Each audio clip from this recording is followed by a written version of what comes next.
নড়লে অসুবিধা কিছু হবে না। এজিএফ সেট আপে ঢুকছি আমরা। এজিএফ সেট আপে ঢুকে এজিএফটাকে বন্ধ হয়ে গেল।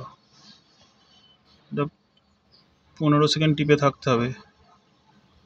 1 2 3 4 5 6 7 8 9 10 11 12 13 এই যে 14 15 হয়ে গেছে, তার মানে 15 সেকেন্ড হয়ে গেল।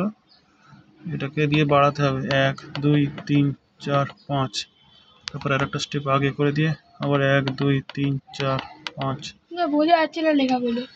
এই যেখানে 5 5 করে নিয়ে আসছে, এখানে বোঝা যাচ্ছে না লেখা। ঠিক আছে, অনেক কাছে যেতে হবে। 1 2 3 4 5। আর একটা আমারই 1 2 3 4 5। এই 5 হলো 5টা 4টে 5 5 5 5 5। এরপরে আমরা এটাকে এন্টার করলাম, করতে এই সব সেট আপে ঢুকলো।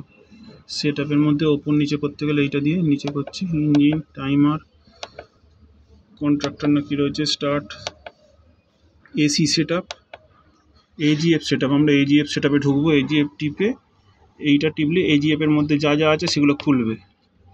এই যে লো ভোল্ট ট্রিপ এখানে দেখা যাচ্ছে 215 ভোল্ট। লো ভোল্ট ট্রিপটাকে আমাকে কমিয়ে দিতে হবে। আমার যেহেতু এখন 195 ভোল্টেজ থাকছে, দেখি আমি ওটা 190-তে করে দিলে তাহলে আমার হওয়া উচিত যে আর সমস্যা উচিত না। আপার ভোল্টেজ ঠিক আছে, ফ্রিকোয়েন্সি 47 হার্জ আছে। আচ্ছা, তো দেখে নিই আর কিছু জিনিস আছে কিনা এর মধ্যে।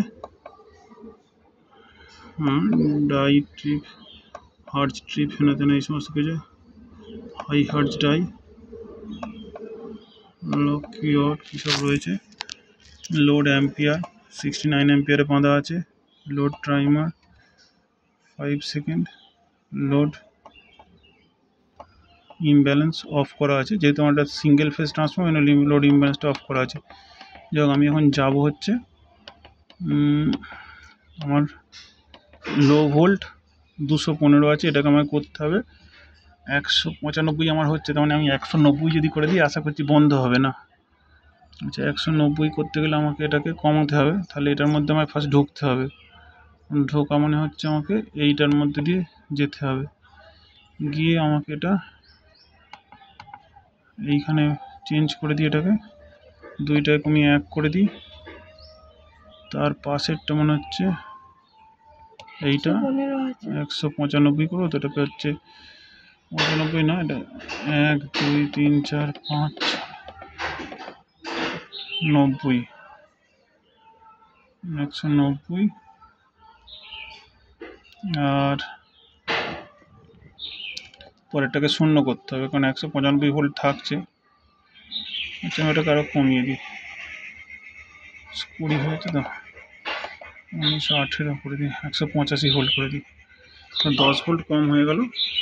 10 ভোল্ট কম হয়ে যেতে আমি এটাকে ওকে করে দিলাম। ওকে সেটিং হয়ে গেল, এটাও ওকে করে দিলাম। এটা ওকে করে দেওয়ার পর এটা ব্যাকে